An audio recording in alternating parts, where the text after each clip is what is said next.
eut été livré, Jésus alla dans la Galilée, prêchant l'évangile de Dieu. Il disait, le temps est accompli et le royaume de Dieu est proche. Répandez-vous et croyez à la bonne nouvelle. Le temps est accompli et le royaume de Dieu est proche. Répandez-vous et croyez à la bonne nouvelle. Amen. Peuple de Dieu, une fois de plus, bonjour. Le message de ce matin qui nous plonge pleinement dans l'une des réalités les plus fondamentales de la foi chrétienne, à savoir la repentance, est un message qui nous invite à nous démarquer, à faire la différence dans un contexte où les références sont de plus en plus rares, à nous démarquer dans un contexte où Jésus-Christ est de plus en plus attaqué, où la bonne nouvelle fait l'objet de toutes les flèches, où l'évangile qui sauve, qui guérit et qui libère est de plus en plus tourné en dérision. Nous vivons un contexte où le faux évangile est de plus en plus distillé par des pseudo-prédicateurs très véreux. Nous vivons un contexte où de nombreuses personnes se lèvent, parlent de révélation, mais n'ont jamais été mandatées par Dieu. Nous vivons un contexte où les loups abondent dans la bergerie, mais à côté, ceux qui prêchent la parole qui conduit à la lumière se font rares. Dans cette atmosphère, il est plus que jamais urgent de prêcher le retour à Dieu. Le monde de plus en plus tourne le dos à son Créateur et migre vers des horizons très compromettants. Le monde est troublé à cause de ses propres artifices. Le monde est perturbé parce qu'au nom des libertés, l'homme s'est tout permis. Il s'est même permis d'offenser Dieu. Il s'est permis de blesser Dieu. Il s'est permis de remettre Dieu et sa parole en question. De plus en plus, vous voyez les hommes promouvoir des libertés qui les plongent dans les ténèbres. Vous voyez des personnes donner leur adhésion à ce qui est bibliquement condamné. Jésus, dans ce monde, veut être révélé. Mais on a parfois envie de se poser la question, où sont ceux et celles qui parleront de Jésus? Où sont ceux et celles qui feront la différence? Lorsque vous parlez de Jésus, on vous regarde comme une sorte de paranoïa. On vous regarde comme une sorte de personne écervelée. De plus en plus, on fait la promotion des cultures et traditions ancestrales. On fait la promotion de tout ce qui vient du monde des ténèbres, comme si c'était la chose qu'il faut encourager. Face à la pression, mes frères et mes sœurs, des puissances des ténèbres, nous sommes curieux de voir plusieurs églises baisser la garde et mettre de l'eau dans le vin céleste, c'est-à-dire diluer la parole de Dieu. Beaucoup de prédicateurs, comme disait le prophète Élie autrefois, ont fléchi le genou devant les Baals de notre temps. Il manque de profondeur, il manque de consistance, il manque de puissance dans leur message. L'important pour eux n'est pas de faire croire pour le royaume, mais d'entretenir un système savamment conçu par les hommes. L'heure est à renoncer au monde pour embrasser le royaume de Dieu. Avant l'entrée en scène de Jésus, les Juifs étaient fatigués des discours sans vie des pharisiens et de leurs acolytes. Plusieurs soi-disant révolutionnaires se sont levés sans rien leur apporter. Jésus apporte quelque chose de nouveau, le message du royaume. Et Marc parle de l'évangile de Dieu. Il commença à prêcher l'évangile de Dieu ou l'évangile du royaume. Il s'agit ici du message qui invite l'homme à se déconnecter du monde pour s'attacher à Dieu. C'est l'évangile qui invite à transcender la religion pour marcher dans la lumière. L'évangile de Dieu n'est pas l'évangile qui encourage les hommes à faire l'œuvre de Dieu sans Dieu. Ce n'est pas l'évangile qui encourage les gens à vivre dans des pratiques qui, soi-disant, les conduisent au ciel, alors que ça les transforme simplement en personnes qui vivent dans l'attente du jour où ils entreront ou elles entreront dans les temps de feu. Jésus, dans sa prédication, parle de la repentance. Mais c'est quoi la repentance? La repentance est l'un des thèmes centraux de la Bible, mais l'une des réalités les plus mal interprétées. La repentance est un élément capital et central qui nous permet d'embrasser la famille de Dieu. Pour beaucoup de personnes, se repentir, c'est cesser de faire le mal. C'est faux. Se repentir pour beaucoup, c'est arrêter de commettre certaines atrocités. Pour d'autres encore, se repentir, c'est diminuer la quantité de péchés qu'on commet. C'est pourquoi on entendra certains dire, je pêche, mais je ne pêche plus comme avant.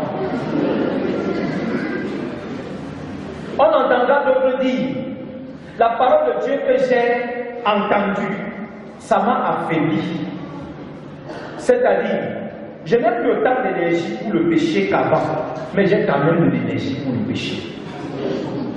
Pour beaucoup, se repentir, c'est changer de comportement. Mais la repentance va au-delà du changement de comportement. On n'a pas toujours besoin de Jésus ou de la parole pour changer de comportement. Un enfant qui a volé et qui a été châtié par son parent peut changer de comportement. Mais ça ne veut pas dire qu'il a changé à l'intérieur de lui. Une jeune fille qui se jette dans la vie du vol, après d'avoir peut-être constaté une grossesse qui a hypothéqué son devenir ou qui a ralenti les choses dans sa vie, peut changer de comportement. Mais ça ne voudrait pas dire qu'elle a rencontré Jésus. On peut changer de comportement sans changer d'identité.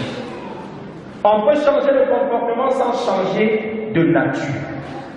Du point de vue biblique, vous pouvez abandonner une mauvaise manière de faire sans vous repentir. Examinons étymologiquement le mot repentance pour mieux le comprendre. Le mot repentance vient du grec métanoïa, qui veut dire changement de mentalité, changement de trajectoire, changement d'air. La repentance ici donc est une transformation radicale que le Saint-Esprit opère dans la vie de la personne qui a écouté la parole de Dieu et a donné son adhésion à Christ. L'apôtre Paul dira dans Romains chapitre 10 au verset 17 que la foi vient de ce qu'on entend et ce qu'on entend vient de la parole de Christ. Il n'y a donc pas de repentance sans que vous n'ayez écouté la parole de Christ. Si dans beaucoup de nos communautés, on constate souvent que les gens écoutent la parole et ne changent pas, c'est aussi parce que parfois, des gens prêchent, délivrent des messages sans la vie du Christ. Toute parole, appelée prédication, qui n'est pas accompagnée par la puissance du Saint-Esprit, ne provoquera aucune transformation dans les vies. C'est d'ailleurs pour cette raison que beaucoup écoutent des messages, les acclament, mais leur vie reste les mêmes. C'est d'ailleurs pour cette raison que beaucoup se rendent dans les églises dimanche après dimanche et pour des prédicateurs très éloquents, des prédicateurs parfois convaincants, mais qui les convainquent d'autre chose, sauf de la vérité. Lorsque vous avez écouté la parole de Dieu et que vous avez pris l'engagement de vous détourner complètement et définitivement de la mauvaise trajectoire des ténèbres sur laquelle vous étiez, c'est ça que la Bible appelle la repentance. C'est comme une personne qui avançait et qui tout d'un coup rencontre un stop devant elle et est obligée de faire chemin retour. La repentance intervient lorsque Jésus-Christ de manière radicale change la trajectoire de ta vie.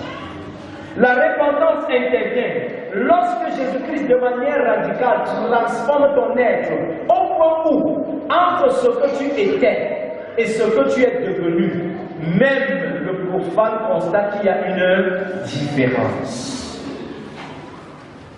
Toi qui prétends ou qui penses être repenti, on peut te poser la question de savoir, si tu dis être repenti, où sont les fruits de ta repentance? Comment comprendre que quelqu'un se dise chrétien repenti, converti, baptisé, confirmé, comme on dit ailleurs, mais reste colporteur, reste médisant, reste divisant? Et petite parenthèse, toute personne qui travaille pour diviser, pour séparer, est un collègue inavoué de Satan. Le mot diable, de sa racine grecque diabolos, veut dire diviseur. C'est dit clairement que toute personne qui a l'étiquette ou qui a l'art de causer des divisions, c'est Satan dans un autre corps. Et si je me dis repenti ou converti, et que tous les jours de ma vie, la médisance, le colportage, la calomnie, l'hypocrisie sont au rendez-vous de ma vie, je vis une pseudo-repentance qui n'a rien à voir avec la parole de Dieu. La repentance, ce n'est pas le fait d'assumer les responsabilités dans l'Église. Certains croient être sauvés parce qu'ils ont un titre, ou bien parce qu'ils ont une charge dans l'Église. Détrompez, Jésus a dit, ce ne sont pas ceux qui disent Seigneur, Seigneur, qui entreront dans le royaume. Plusieurs viendront lui dire Seigneur, j'étais pasteur, mais il te dira, je ne t'avais pas mandaté. D'autres viendront lui dire Seigneur, j'étais chanteur. Il va te rappeler que tu étais un touriste de l'ambiance. Un bon pointeur qui exige toujours son cachet avant d'aller chanter pour Jésus. Il y a des choses que nous vivons aujourd'hui dans l'Église qui sont horribles. Je ne comprends pas comment est-ce qu'on peut être dans une sorte d'évangile mercantiliste où on vend tout. Et on s'attend quand même à ce qu'un jour, le Seigneur vienne nous prendre. N'oubliez jamais, le ciel n'est pas un dépotoir pour Dieu. La Bible dit qu'il n'y entrera rien de souillé. La Bible dit que toutes les personnes qui vivent encore selon le siècle présent, Romains 8, verset 8, sont désagréables à Dieu. Ça veut dire qu'il y a même des prédicateurs qui sont désagréables à Dieu. Il y a des responsables de l'Église qui sont désagréables à Dieu. Il y a des chrétiens, lambda, qui sont désagréables à Dieu parce que leur vie est l'opposé total de ce que le Seigneur attend. Si les prédicateurs d'avant Jésus ou du temps de Jésus avaient amené les gens à découvrir la vérité et à vivre selon la vérité, Jésus ne sera plus venu ou ne serait plus venu parler encore de la repentance, c'est-à-dire du retour à Dieu.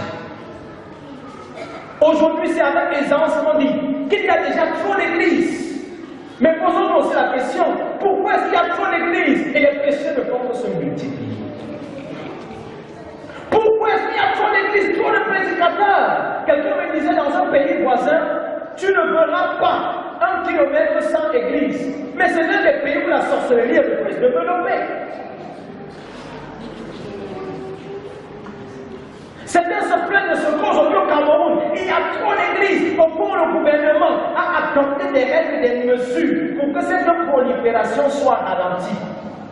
Mais posons-nous aussi la question, pourquoi c'est une prolifération d'églises et une prolifération de méchanceté? Le message de la repentance est-il prêché tel que Jésus voulait?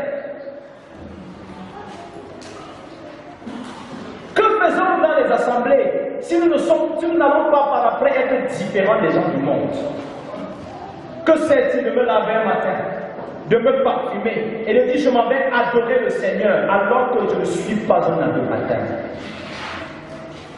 Que me sert-il de passer toute ma vie dans l'église, d'utiliser des ressources qui peuvent me permettre de construire des maisons et autres, d'investir pour bâtir l'église du Seigneur alors que j'irai en enfer? Que me sert-il d'être dévoué, engagé, pleinement investi dans l'œuvre de Dieu, au point d'être surnommé par beaucoup de mes collègues, beaucoup de mes voisins, beaucoup de ceux qui sont autour de moi, pasteur, alors que Dieu ne me connaît pas? Si Jésus a parlé de la repentance, c'est parce que la nécessité s'imposait. Et aujourd'hui, plus que jamais, la nécessité de prêcher la repentance s'impose. Et ce message de la repentance n'est pas seulement destiné au peuple de Dieu qui écoute. Des leaders les plus élevés, aux fidèles les plus simplifiés, il faut parler de la repentance. Lorsque nous voyons comment certains leaders se conduisent, on se demande s'ils sont passés par la croix avant d'être aujourd'hui en train de parler au nom de Jésus-Christ. Lorsqu'on voit comment plusieurs d'entre vous vivent, se comportent, on se pose la question si la parole de Dieu qu'ils écoutent a même de l'effet sur leur vie. Sinon, comment comprendre qu'après avoir écouté autant de messages, tu sois toujours en train de mêler la même vie? Tu dis à qui veut l'entendre, je suis un enfant de Dieu. Heureusement qu'on ne déclare pas qu'on est enfant de Dieu. La naissance d'en haut, ça ne dépend pas du pasteur. Ça dépendait des pasteurs. Je peux me lever un matin et dire en vertu des pouvoirs qui me sont conférés, je vous fais tous enfants de Dieu. Malheureusement, ce n'est pas ça la réalité. La Bible dit que les enfants de Dieu sont nés ni de la volonté de la chair, ni de la volonté de l'homme, mais de Dieu seul. Le temps est accompli, dit Jésus. Répentez-vous.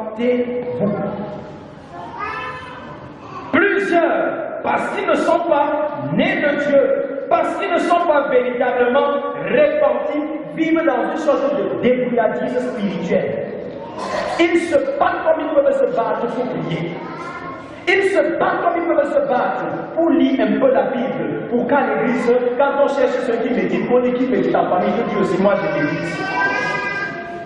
Ça c'est purement et simplement de la débrouillardise spirituelle. On se bat comme on peut pour se présenter ou pour paraître pieux devant tout le monde. L'apparence de la piété n'est pas la piété. L'apparence de la piété, c'est l'hypocrisie. Et c'est à cause de l'apparence de la piété qu'on a tellement de fausses conversions dans les églises. Jésus ici voudrait nous amener à comprendre une chose. Le réveil n'arrive pas quand la puissance est déployée, quand les miracles s'opèrent, mais le réveil arrive quand on a beaucoup de repentance. Le signe le plus évident de ce qui a le réveil quelque part, ce n'est pas le nombre de miracles qui s'opèrent, parce que Satan aussi sait faire des miracles, mais c'est le nombre de repentance qu'on obtient. Si dans une assemblée comme la nôtre, nous avons beaucoup de personnes qui témoignent de ce que j'ai été guéri, j'ai été délivré de tel démon, je vous l'assure, ça ne réjouit pas le ciel. La Bible dit qu'il y a de la joie au ciel, pas quand un malade est guéri, mais lorsqu'un pécheur se repent.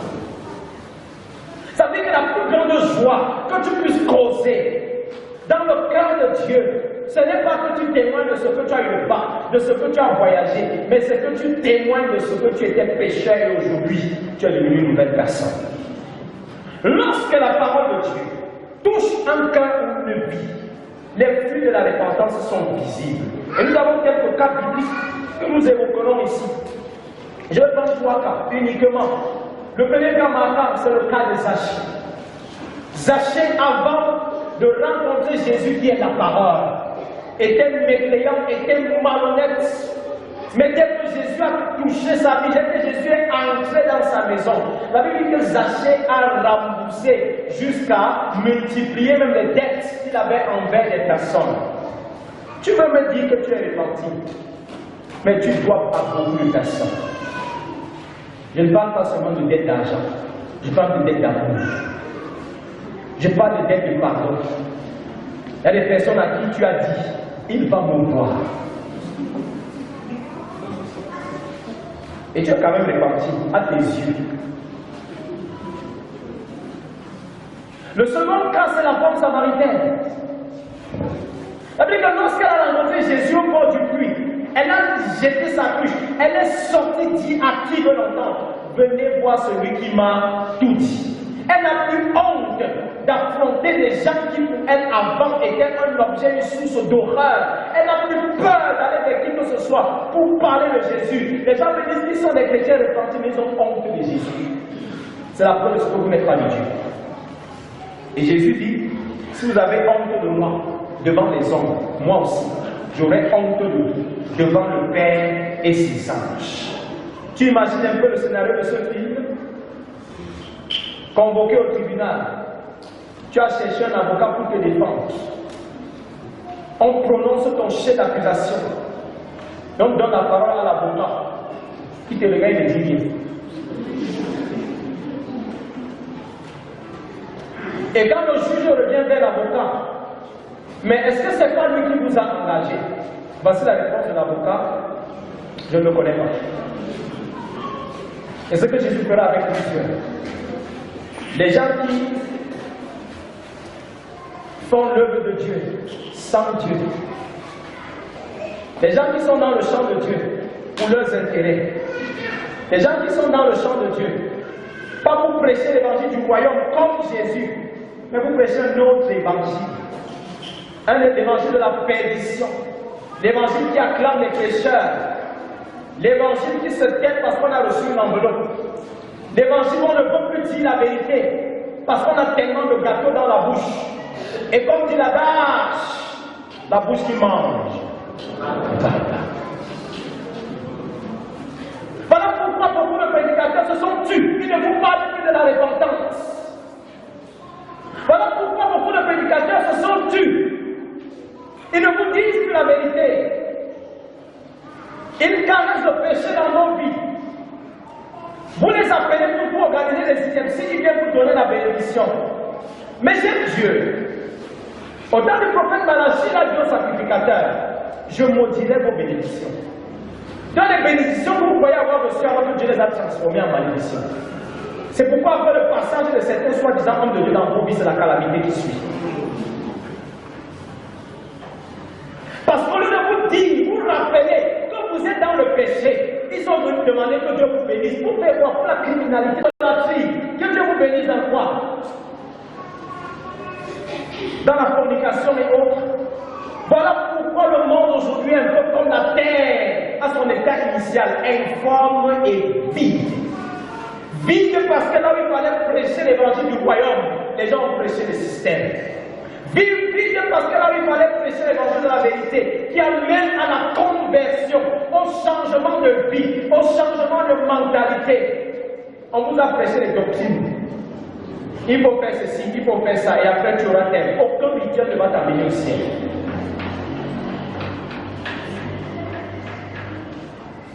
Et ce matin, j'ai envie de poser la question à quelqu'un. Qu'est-ce que tu fais dans les langues oubliées du péché, alors que la parole de Dieu est disponible pour te sauver? Qu'est-ce que tu fais dans la religion, alors que la révélation est là pour te libérer de l'esclavage et du péché? Pourquoi penses-tu qu'il suffit pour toi d'être connecté à une église ou à une assemblée pour être sauvé? Je suis une catégorie de chrétiens qui m'amuse et m'inquiète en même temps. Quand les gens, je suis fidèle de Babel, en janvier, il va venir s'inscrire, il parle. Si pendant l'année, il y a un souci, on ne souhaite pas que le pire arrive, mais ça arrivera toujours. Le pire arrive. J'ai vu certains, on va chercher une carte de 1987. On dit, on n'a pas vu l'autre. On se moque qui pense que c'est la carte là qui va vous amener au ciel. Mensonge. Je voulais vous parler ici d'un pseudo prédicateur qui est parti enterrer quelqu'un avec sa carte de CPC. En disant que la messe, voici ses œuvres. La Bible dit heureux d'être à présent les morts qui mangent Jésus parce que leurs œuvres les suivent. Voici ses œuvres. Toi aussi, où sont tes œuvres? Il lance dans la tombe. Il y a encore des histoires de cette nature. Beaucoup sont devenus des chrétiens déformés, tordus. Parce que vous avez écouté pas une parole qui vous met sur le droit chemin, mais une parole qui vous déforme. La parole de Dieu ne vient pas dans ta vie pour te déformer, mais pour te transformer à l'image de Christ, pour que ta vie soit le reflet de sa gloire. Qu'est-ce que tu fais dans le boulier du péché? Qu'est-ce que tu fais dans la religion alors que la révélation est là pour toi? Qu'est-ce que tu fais dans la fausse piété? Pourquoi lèves-tu des mains impures vers le Seigneur alors que tu n'es pas réparti? Pourquoi veux-tu paraître comme une personne vraie et authentique alors que tu es conscient de ce que tu es faux? Pourquoi veux-tu que le monde pense que Dieu te connaît alors que tu es ignoré au ciel? Sachez-le, quand vous êtes de Dieu connu, même l'enfer connaît que vous appartenez à Dieu. Vous connaissez cette histoire de guérison où quelqu'un est venu prétendre chasser le démon au nom de Jésus que Paul prêche. Les démons lui ont dit on connaît Pierre, on connaît Paul, on connaît Jésus. J'ai envie de dire à quelqu'un ici que même Satan que tu piétines connaît que tu ne peux pas le piétiner. Vous pensez que vous pouvez piétiner quelqu'un qui vous commente? Vous ne pouvez pas. Certains sont même puissants dans leur vie de prière parce qu'ils vont quitter la rive du péché. Et ce matin, le Seigneur dit quitte cette rive-là. Quitte la rive du péché. Je ne sais pas ce que tu fais encore là-bas. Jésus a dit que tout est accompli. Ne te moque pas de l'œuvre de la croix. Il n'est pas mort pour rien, il est mort pour que tu sois sauvé. Il est mort pour que tu sois délivré du péché. Que le monde cesse de te tromper avec un évangile qui n'est pas de Dieu. Jésus n'a pas prêché autre chose. La Bible dit clairement qu'il a prêché l'évangile de Dieu. Comment ça vivre une vie où quand on t'apporte un évangile qui n'est pas de Dieu, que tu dises à la personne qui te parle stop?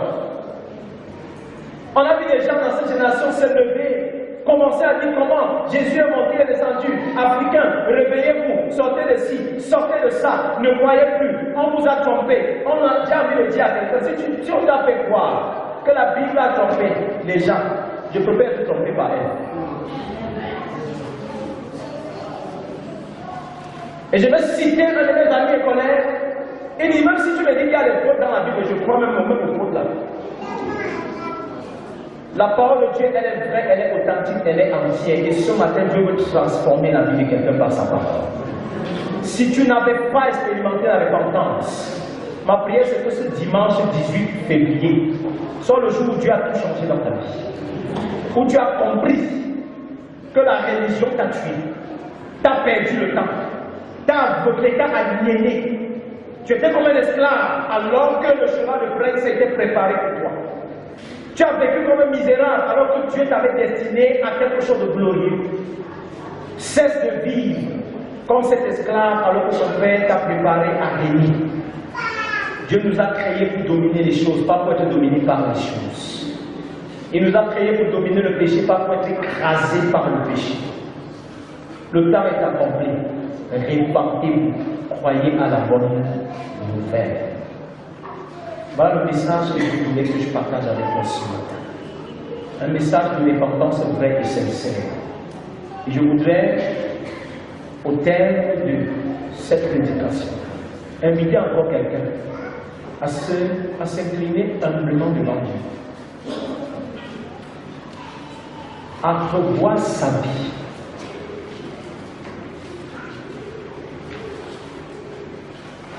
Il y a des messages par lesquels Dieu vient te délivrer. Et je crois que ce matin, Dieu veut délivrer quelqu'un. Il veut te délivrer de la fornication, te délivrer de l'adultère, te délivrer de ce qui jusqu'ici t'empêche de te repentir sincèrement. Te délivrer de la monde, du monde, de la fausse religion.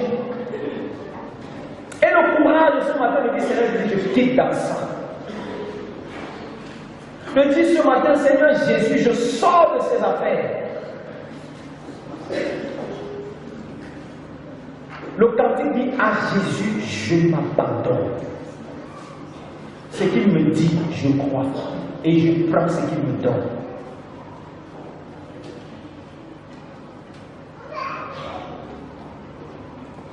Parle comme le centenier au monde qui a dit, Seigneur, je ne suis pas digne que tu rentres chez moi.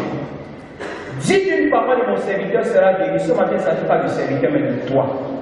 Dis au Seigneur, dis une parole et je serai guéri. Dis une parole et je serai délivré de l'enfer. Dis une parole et ma misère sera ôtée. Dis une parole, les chaînes de l'esclavage du péché seront brisées.